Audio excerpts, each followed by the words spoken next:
Algunas escenas de este programa se han grabado nuevamente.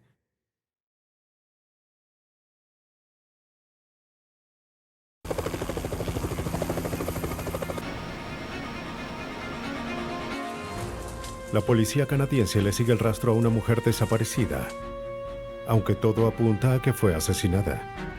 Tiene que apoyarse en una sola hebra de pelo de un animal para probarlo. Cuando una mujer desaparece en Ohio, las sospechas giran en torno a su esposo. Lo único que necesita la policía es evidencia sólida. Un hombre es brutalmente asesinado en Missouri. Para atrapar al asesino, la policía tiene que armar el rompecabezas de sus últimos minutos de vida. A veces es evidente quién es el sospechoso, pero las pruebas son difíciles de hallar. Cuando la víctima carece de testigos, los científicos forenses tienen que transformar hasta la más pequeña pista en un testigo material.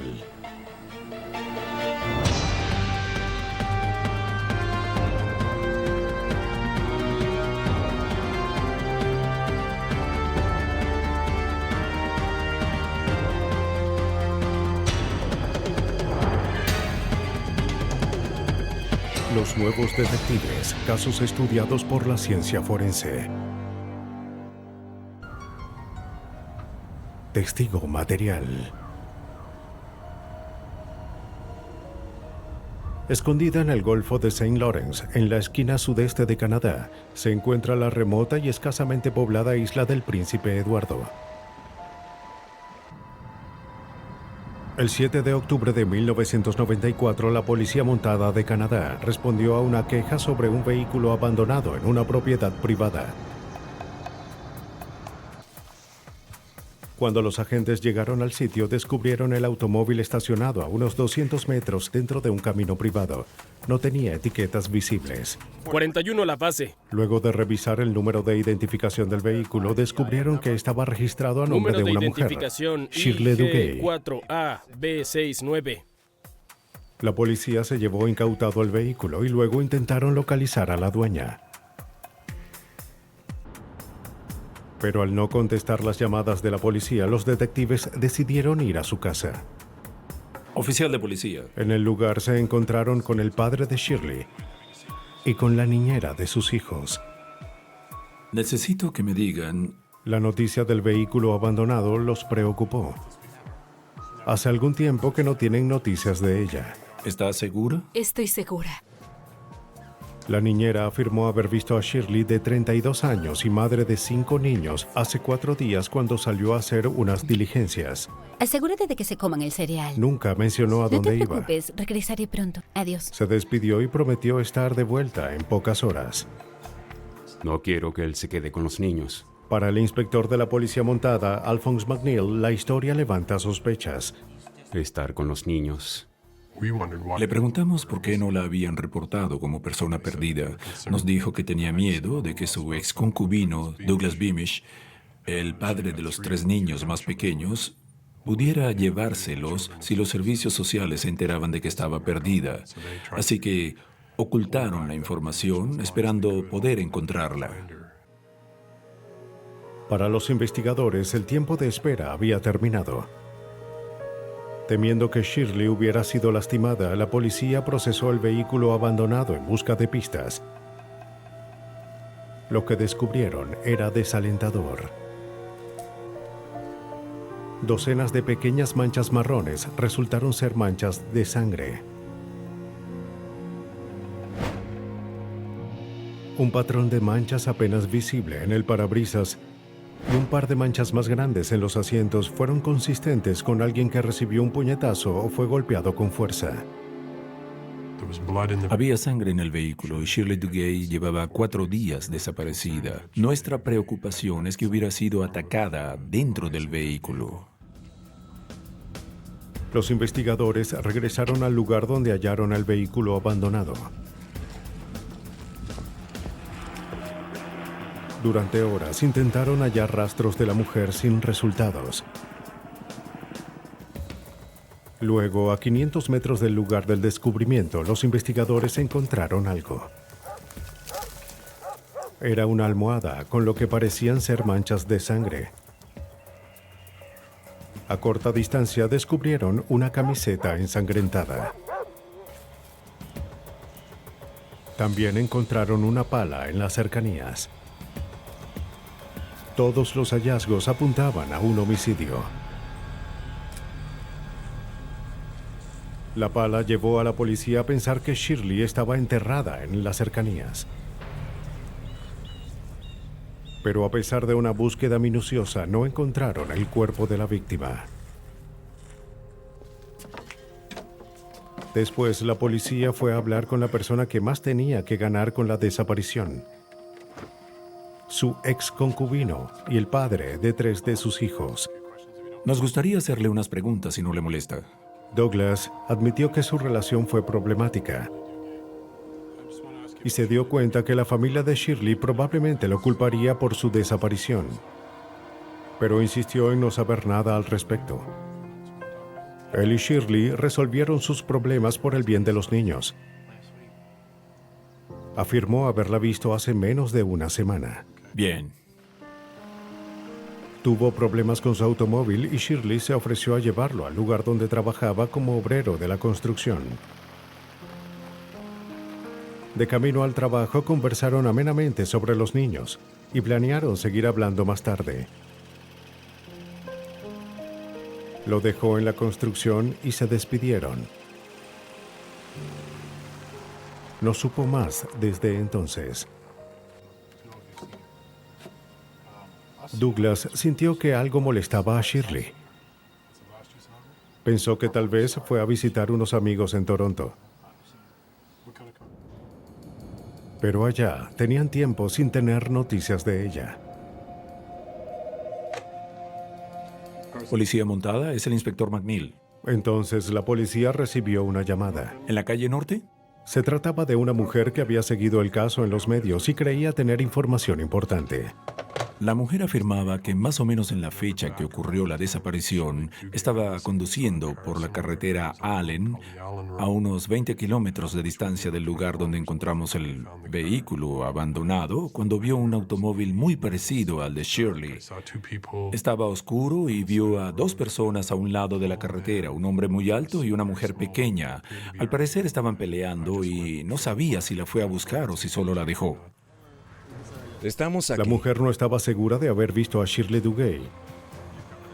Sin embargo, la información fue suficiente para que la policía revisara el área donde la mujer había visto a la pareja. Pero para poder cubrir todo el terreno tuvieron que pedir ayuda. Y el personal del ejército canadiense aceptó participar. Luego de buscar por varios días, no encontraron nada. Pero poco después encontraron algo fuera de lugar. Un grupo descubrió una bolsa de plástico. En cada grupo de soldados había un oficial de policía y este agarró la bolsa. La búsqueda en el área no dio mayores resultados. En el laboratorio, los científicos forenses examinaron con detenimiento el contenido de la bolsa. Encontraron un par de zapatos deportivos de color blanco y una chaqueta grande de hombre. También recuperaron varias fibras y un cabello blanco. Un examen más detallado reveló la presencia de pequeñas manchas que eran de sangre humana. Basados en la información que dio la testigo, la policía creyó que pertenecía a Shirley Duguay. Ahora necesitaban probarlo. Pero había un problema. No teníamos acceso a Shirley, así que teníamos que encontrar un perfil de ADN. Utilizamos una técnica llamada paternidad a la inversa. Tomamos muestras de su padre, su hermano y sus 2 hijos. Aunque el ADN es único para cada persona, existe una semejanza entre las personas de una misma familia. Tras comparar los perfiles genéticos, los científicos concluyeron que la sangre hallada pertenecía a Shirley Duguay. Aunque el paradero de la madre de 32 años seguía siendo incierto, la evidencia sugería que había sido víctima de un crimen violento. La policía de la isla del Príncipe Eduardo continuaba la búsqueda de Shirley Duguay, de 32 años y madre de 5 niños. Aunque los esfuerzos para encontrarla fueron infructuosos, las autoridades hallaron evidencia que sugería que había sufrido un destino violento. Entre las pruebas estaba la chaqueta de hombre manchada con la sangre de Shirley.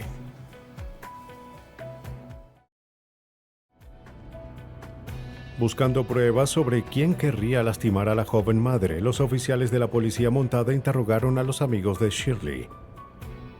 Todos concordaron en que el ex esposo de Shirley, Douglas Beamish, estaba involucrado en la desaparición. ¿Sí la estaba siguiendo? Es posible, no estoy segura. Shirley estaba saliendo con alguien, y eso había encolerizado a su posesivo y celoso exmarido.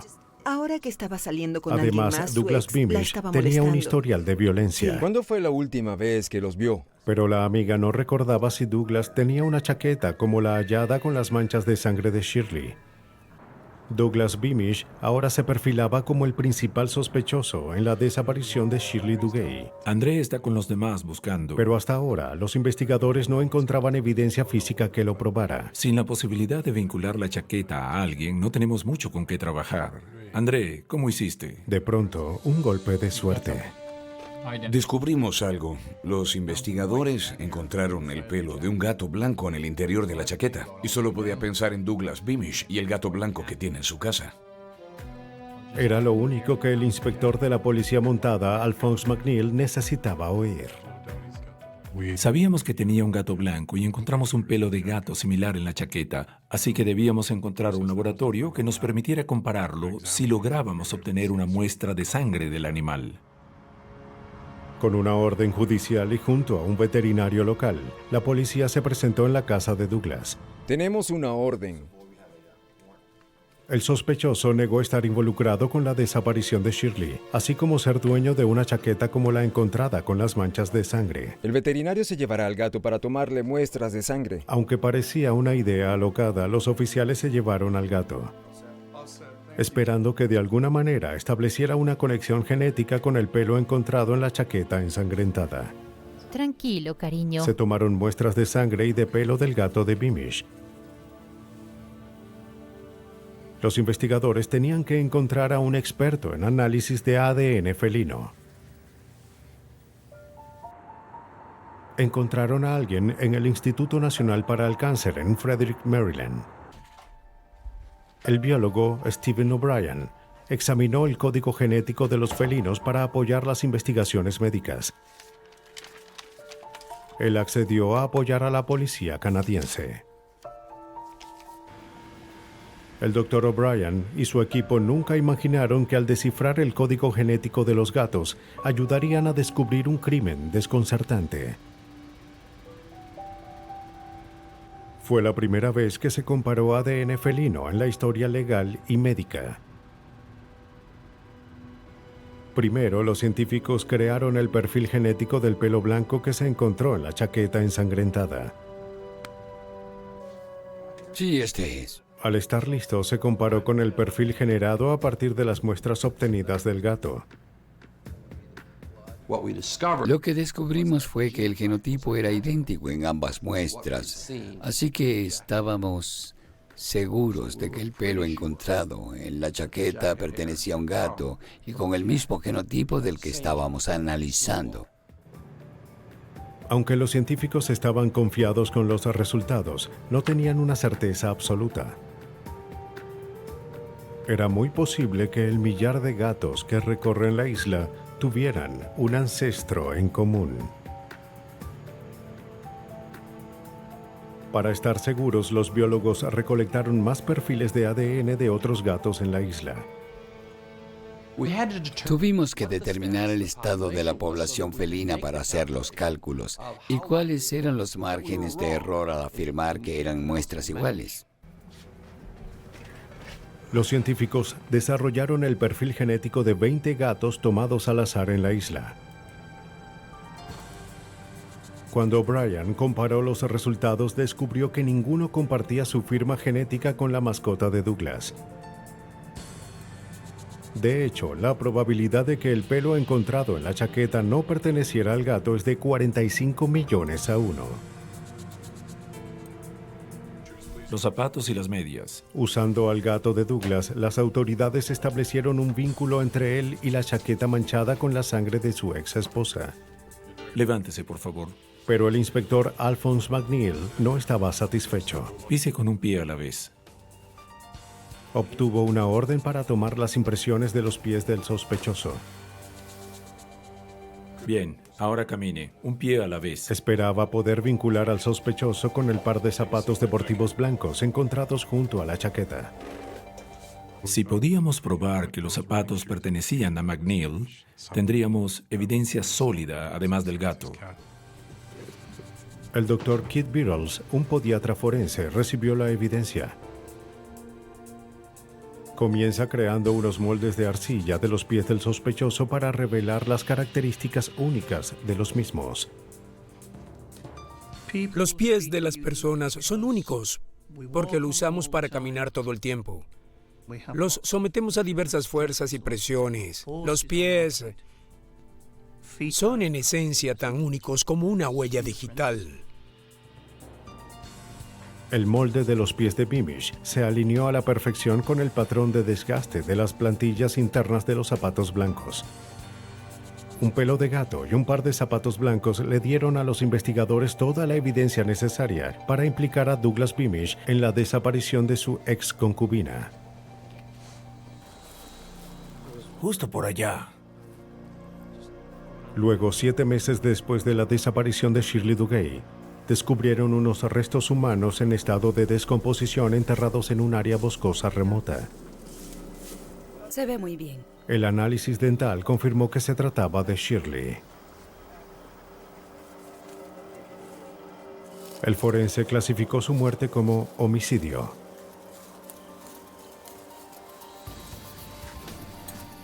Poco tiempo después, Douglas Beamish fue arrestado y acusado de homicidio en primer grado. Los investigadores creyeron que Beamish no pudo soportar que Shirley saliera con otro hombre. Ya te dije que necesitaba más tiempo.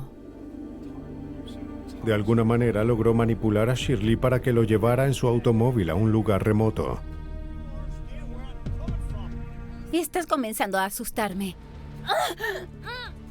Ahí golpeó a su ex concubina hasta matarla. Enterró el cuerpo en un lugar alejado y abandonó el automóvil. Douglas Beamish fue hallado culpable de homicidio en segundo grado y sentenciado a cadena perpetua. Ningún lugar es inmune a los crímenes violentos, e incluso los pueblos más amigables tienen sus problemas. Mansfield, Ohio, es considerado uno de los lugares más agradables para vivir en América, lo que hace que lo sucedido aquí sea aún más sorprendente. El 2 de enero de 1990, una mujer se acercó al departamento de policía de Mansfield. Estaba preocupada por su amiga de 44 años, Noreen Boyle. La última vez que vio a Noreen, la notó visiblemente preocupada y molesta. No lo sabía, me mentía a mí misma. Su matrimonio de más de 22 años se estaba desmoronando. No quería darme cuenta. No solo su esposo se mudaría más de 3.000 kilómetros a Erie, Pensilvania, sino que lo más probable era que también se llevara a los 2 hijos de la pareja con él. Noreen estaba devastada. Almorzamos en un restaurante chino. Al tratar de contactarla, el esposo de Noreen, un prominente médico de la localidad, le dijo que luego de una pelea, Noreen empacó sus cosas y se fue del pueblo. La amiga no podía creer que Noreen abandonara a sus 2 hijos. La policía decidió investigar el caso. Y el primer paso fue interrogar al esposo de Noreen, el doctor John Boyle. Departamento de Policía de Mansfield. Cuando el teniente David Medmore llegó hasta la residencia de los Boyle, descubrió que el doctor Boyle no estaba en la ciudad. ¿Puedo ofrecerle algo de beber? La madre de Boyle le explicó a la policía que su hijo viajó a Erie, Pensilvania, hacía un par de días, pues estaba abriendo un nuevo consultorio en esa ciudad. Esperaban a Boyle de vuelta esa tarde.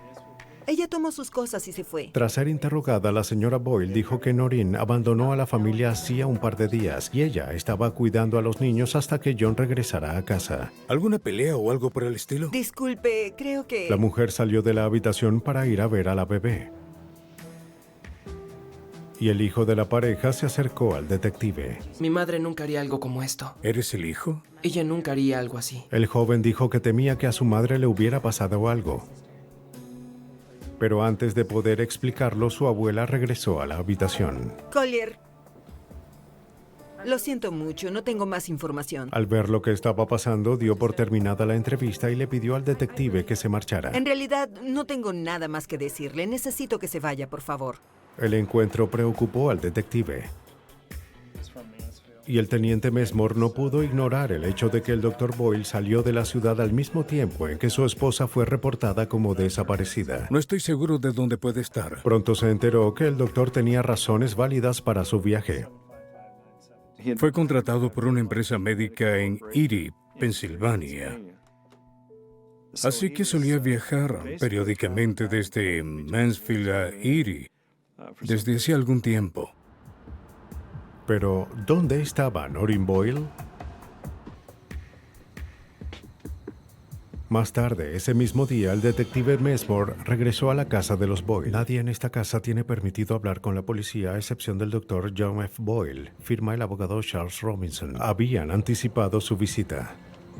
El abogado del doctor Boyle fue el que abrió la puerta. ¿Usted representa al señor Boyle? Así es. Oh, bien. ¿Está en casa en estos momentos? Pues... Su cliente había regresado de Pensilvania. Pero debido al estrés causado por el divorcio inminente, el Dr. Boyle no deseaba hablar de su esposa con la policía. Está bien, le llamaré más tarde. No era la respuesta que la policía esperaba. Me sorprendió mucho su reacción. Cuando alguien de la familia desaparece, no llamas a un abogado, y menos aún si no hay ninguna sospecha o alegato de algún hecho criminal que involucre a la familia de una manera u otra.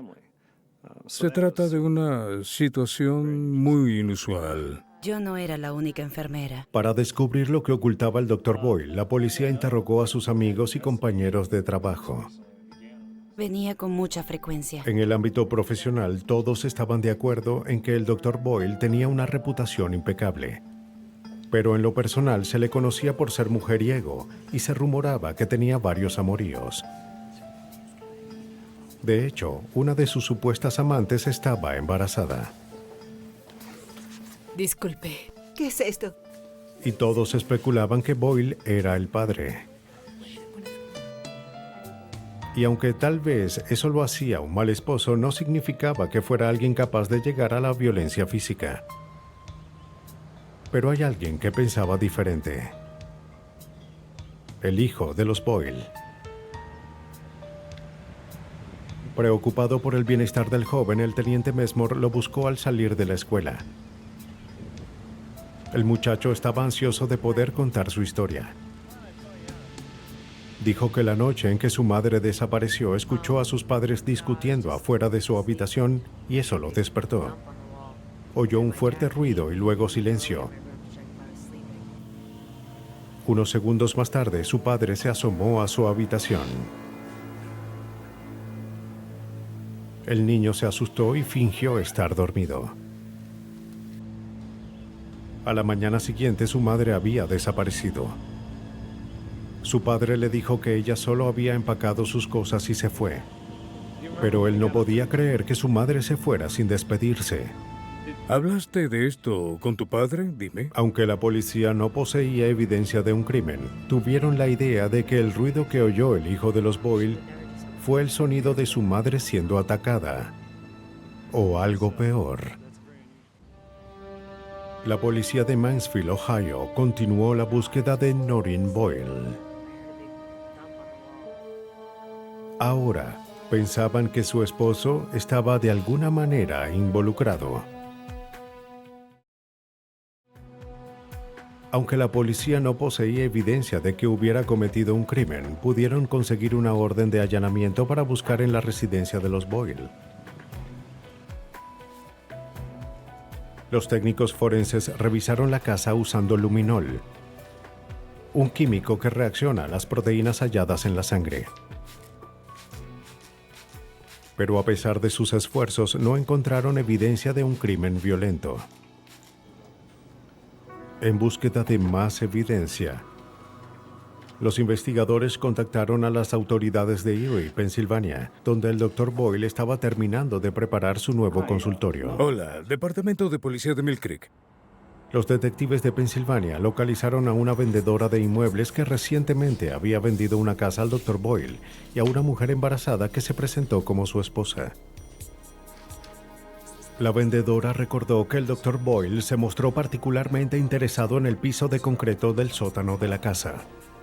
Comentó que estaba ansioso por removerlo y construir un salón de juegos para los niños. Y por aquí están las ventanas y... Acordó pagar el precio de venta completo con tal de tomar posesión inmediata de la casa.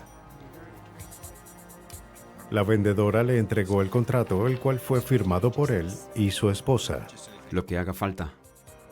Las autoridades de Pensilvania le enviaron una copia al teniente David Messmore.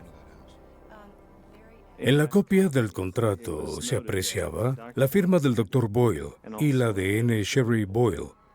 Luego de revisarlo, me percaté que, evidentemente, el segundo nombre de Noreen no era Sherry, como creí. El Dr. Boyle compró la casa junto a una mujer que se hacía pasar por su esposa. Los investigadores consiguieron una orden para revisar los estados de cuenta más recientes de las tarjetas de crédito. Descubrieron que habían alquilado un martillo neumático y compraron mucho concreto y alfombras. Todas las piezas comenzaron a encajar. Tenía la fuerte sospecha de que encontraríamos el cuerpo en ese lugar. Las autoridades de Pensilvania emitieron una orden para revisar el sótano de la nueva casa del Dr. Boyle. Debajo de unos estantes y la alfombra encontraron una parte del concreto muy mal asentado, que tenía la forma parecida a la de una tumba. Tiene el tamaño aproximado de un cuerpo. Llamaron a un equipo para levantar el piso de concreto. Luego de algún tiempo, detectaron el olor inequívoco de un cuerpo en descomposición. Después de excavar 1 metro, descubrieron una lona. Y adentro, unos restos humanos en proceso de descomposición. Luego de excavar cuidadosamente la tumba, los restos fueron llevados a la oficina del forense. Un reloj y otras piezas de joyería que tenía puesta la víctima coincidieron con las que usaba Noreen Boyle. Los archivos dentales confirmaron que la víctima era de hecho la mujer de 44 años y madre de 2 hijos. Noreen fue asesinada salvajemente. Buscamos al Dr. Boyle. El 26 de enero de 1990, luego de un mes de la desaparición de su esposa, el Dr. John Boyle fue arrestado en Ohio bajo sospecha del asesinato de Noreen. A pesar de la evidencia en su contra, el doctor mantuvo su inocencia. Pase por acá, señor. Alguien trataba de inculparlo. A los investigadores les pareció ridículo. Pero para asegurar la condena, necesitaban un testigo o evidencia física que lo conectara con el asesinato. ¿Alguna vez habló sobre esto? Hasta el momento, no tenían ninguno de los dos. Existía la posibilidad de que Boyle se saliera con la suya. ¿Dijo algo sobre los Marines? Luego, casi una semana después del arresto del Dr. Boyle, un habitante de Mansfield, Ohio, hizo un extraño descubrimiento. Alguien había arrojado un montón de concreto en una propiedad que estaba alejada. El campo se hallaba a casi 321 kilómetros de distancia de donde fue hallado el cuerpo de Noreen. Pero el hombre había seguido el caso en los medios y le pareció que podría existir una conexión. Un técnico de escena del crimen fue enviado al lugar. Luego de fotografiar el sitio, el concreto se recolectó como evidencia. La policía determinó que la propiedad pertenecía a un amigo cercano del Dr. Boyle. Y el doctor había visitado el lugar en varias ocasiones. 25 de enero 1990. Pero para probar el homicidio, la policía tenía que demostrar que el concreto hallado en el lugar provenía de la casa del sospechoso en Pensilvania. La policía había descubierto el cuerpo de Noreen Boyle, de 44 años, en el sótano de la nueva casa de su esposo en Pensilvania. Aunque los investigadores tenían un caso muy fuerte basado en evidencia circunstancial, esperaban que el montón de concreto que encontraron en un campo de Ohio pudiera vincular al Dr. Boyle con el asesinato. Las muestras recolectadas en el campo, junto a las tomadas en la escena del crimen, fueron llevadas a una compañía en Columbus, Ohio. Allí laboraba el supervisor del laboratorio Larry Piscitelli, un experto en analizar las rocas y el concreto a nivel microscópico. Sin saber de dónde venían las muestras, se le pidió que determinara si alguna de las piezas de concreto provenía de la misma fuente.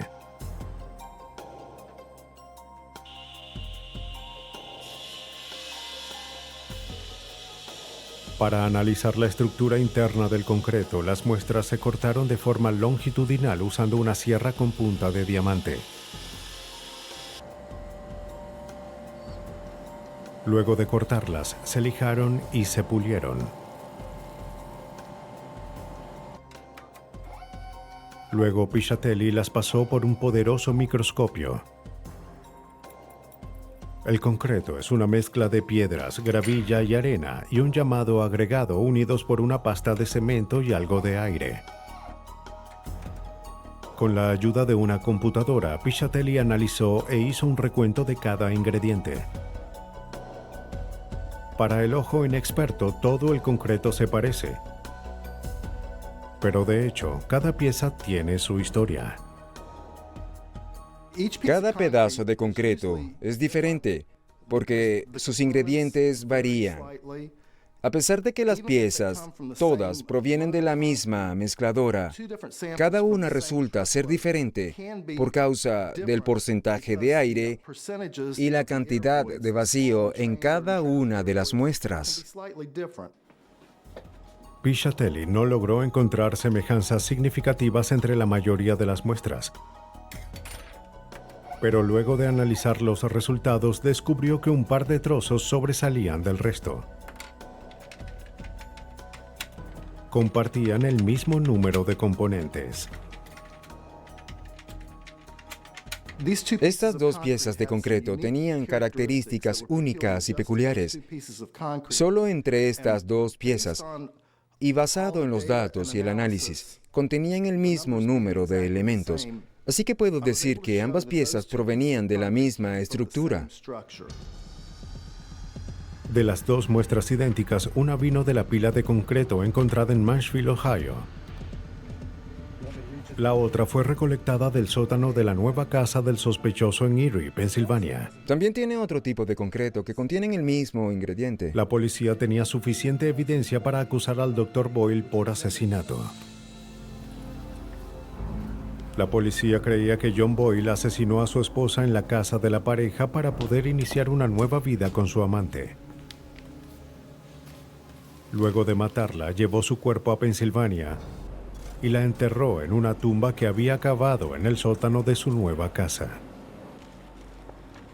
Los investigadores pensaron que luego regresó a Ohio y se deshizo del concreto sobrante en la propiedad de un amigo.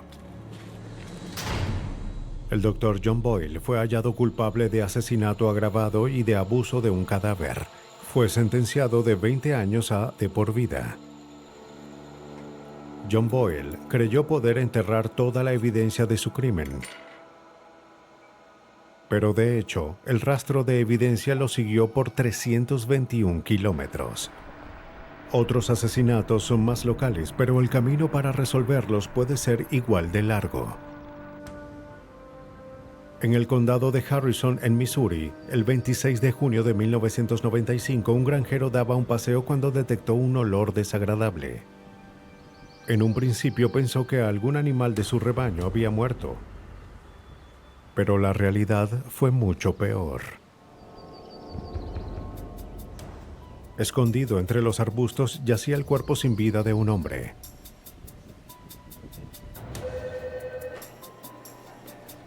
¿Oficina del comisario? Luego de recibir la llamada de emergencia, el caso fue enviado al Escuadrón de Crímenes Mayores, un grupo de agentes de la ley de varias jurisdicciones aledañas. Josh Mark, el jefe de policía de Bethany, fue uno de los primeros en llegar a la escena. Al llegar no sabíamos cuál podía ser la identidad de la víctima. No había manera de identificar el cuerpo en ese momento. Pero la causa de muerte es evidente. Le habían disparado varias veces. La policía recuperó una caja vacía de municiones. Y a unos metros de distancia encontraron unos cartuchos de escopeta usados.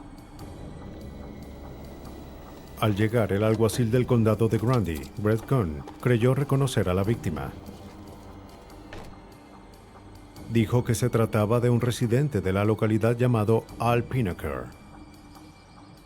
Luego de ver el cadáver, pensé que podría ser Al Pinaker.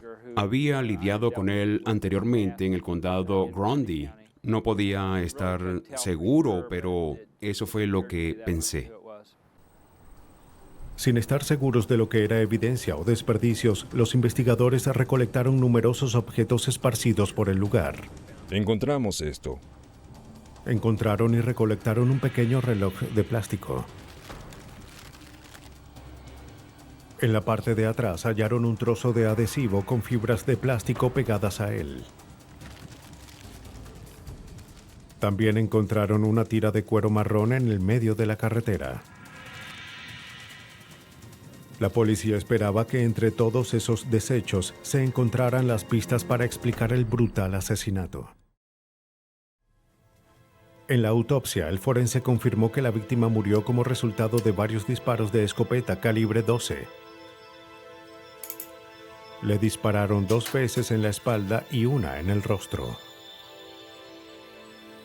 Le tomaron las huellas a la víctima y fueron enviadas a la policía del condado de Harrison. Los investigadores solicitaron la tarjeta de huellas de Al Pinaker, que estaba archivada en el condado Grundy. Al compararlas con la víctima, descubrieron que eran idénticas. Ahora, los investigadores del Escuadrón de Casos Mayores tenían que descubrir quién querría matar a Al Pinaker. ¿Escuadrón de Casos Mayores? Pronto tuvieron su primera pista. ¿Hace cuánto se reportó como desaparecido? La policía descubrió que la víctima fue reportada como desaparecida un par de días antes de encontrar el cadáver. Gracias por llamar. El reporte fue hecho por su prometida. La policía concertó una entrevista de inmediato.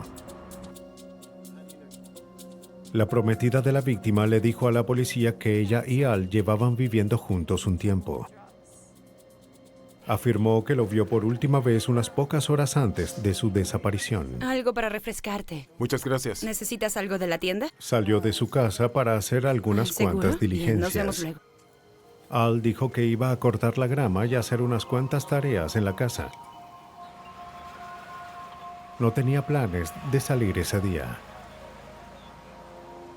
Eso fue hace 5 días. Ella lo estaba tratando de ayudar con un problema de drogas.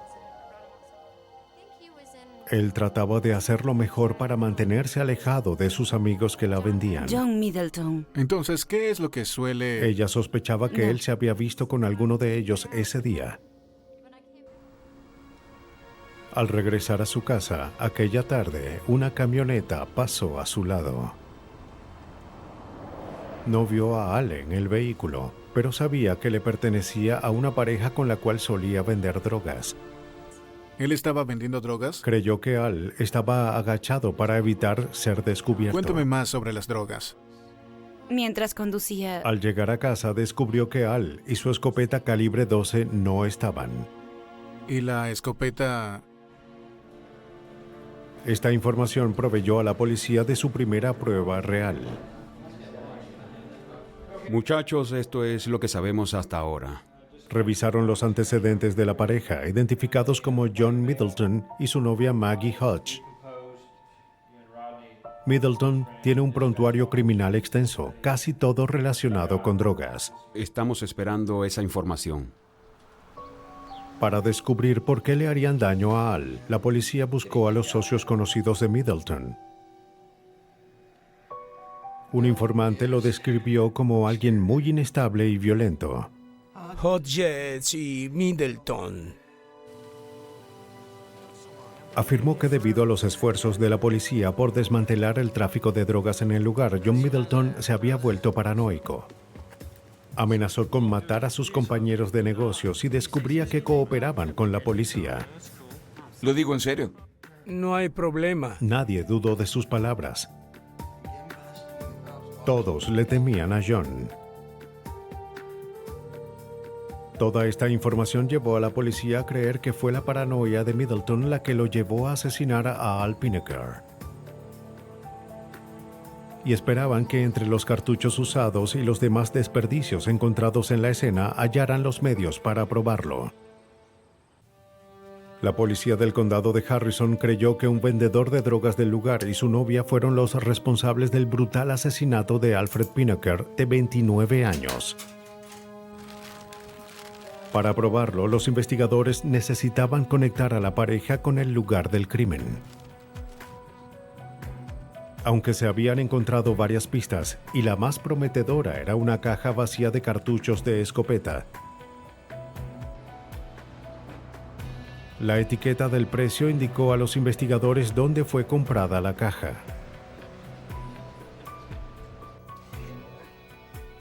La empleada buscó los registros de ventas. Déjenme ver. De acuerdo a los registros, varias cajas de cartuchos se vendieron ese día. Y este es.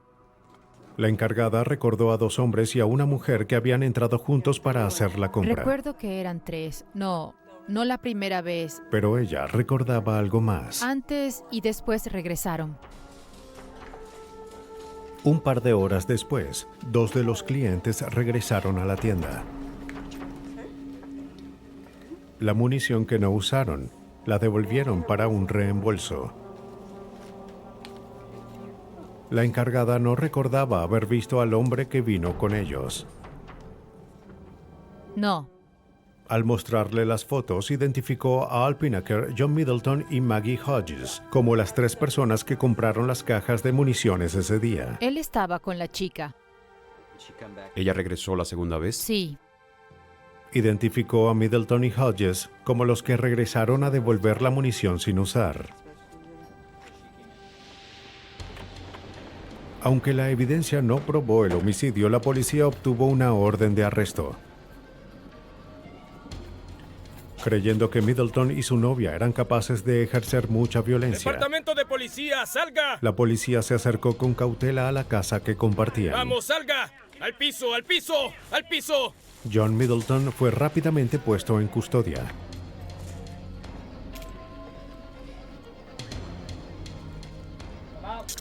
¿Qué está pasando?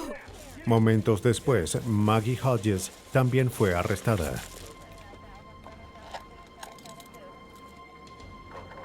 Luego de sacar a los sospechosos del lugar, la policía comenzó a buscar pruebas del asesinato. Lisa, trae una bolsa.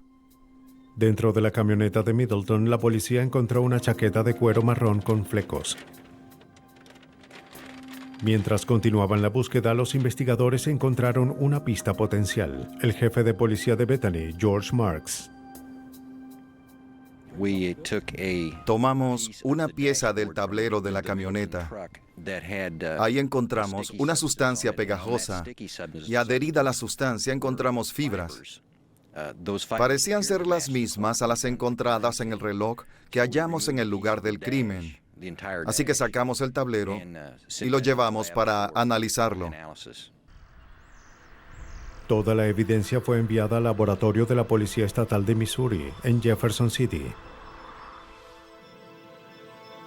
Ahí, la criminalista Kathleen Green trabajaba en el caso. Casi de inmediato se percató de que los flecos de la chaqueta de cuero eran idénticos a la pieza de cuero marrón encontrada en el lugar del crimen. Revisé la chaqueta para ver si faltaba algún fleco y de hecho encontré un lugar donde no estaba. Luego comparé la punta del trozo de cuero encontrado en la escena del crimen con el área en cuestión para determinar si de hecho pertenecía a la chaqueta. Aunque las piezas encajaban, Green no podía afirmar categóricamente que la tira de cuero pertenecía a la chaqueta de Middleton. Decidió enfocarse en el reloj y el adhesivo encontrado cerca del cuerpo de Al Pinnaker. Al comparar el adhesivo en la parte trasera del reloj con el encontrado en el tablero de la camioneta de Middleton, encontró muchas similitudes. Eran del mismo tamaño y color, ambos hechos del mismo tipo de material. Al unir los extremos arrancados de las dos piezas bajo un microscopio comparador, los examinadores pudieron constatar que encajaban. Luego examinaron las fibras encontradas en el adhesivo y se compararon con las halladas en la alfombra de la camioneta. La criminalista Jenny Smith encontró muchas consistencias. Pudimos determinar que las fibras encontradas en el reloj eran similares en su composición física y química a las encontradas en la alfombra del vehículo del sospechoso. Y fue así como pudimos concluir que la fibra hallada en el reloj provenía de ese vehículo. Al ser confrontado con la evidencia, Middleton no cooperó. Pretendes decirnos tu lado de la historia, pero todos sabemos lo que está pasando. Pero su resistencia no tuvo importancia. La policía había descubierto el motivo del asesinato. Hay que pensar esto un momento. Creo que el señor Middleton pensó que Alfred Pinnaker quería denunciarlo a las autoridades y él no iba a permitir que eso sucediera. Estás metido en problemas. Pero Middleton estaba equivocado. La víctima nunca intentó contactar a las autoridades. La policía creyó que el día del asesinato, John Middleton y Maggie Hodges llegaron a la casa de Al Pinnaker y lo invitaron a una práctica de tiro y él accedió. Lo que no sabía es que él sería el blanco de la práctica. Y en algún momento las intenciones de Middleton quedaron claras. Comenzó una pelea dentro de la camioneta. Pinnaker trató de escapar, pero no llegó muy lejos. John Middleton fue hallado culpable y sentenciado a pena de muerte. Maggie Hodges se declaró culpable y fue sentenciada a 50 años de prisión. Hay que tener un motivo y la oportunidad para cometer un homicidio. Y tener evidencia sólida para resolverlo. Cuando hay pocas pruebas, los expertos forenses proveen el conocimiento necesario para convertir un objeto ordinario en un testigo material.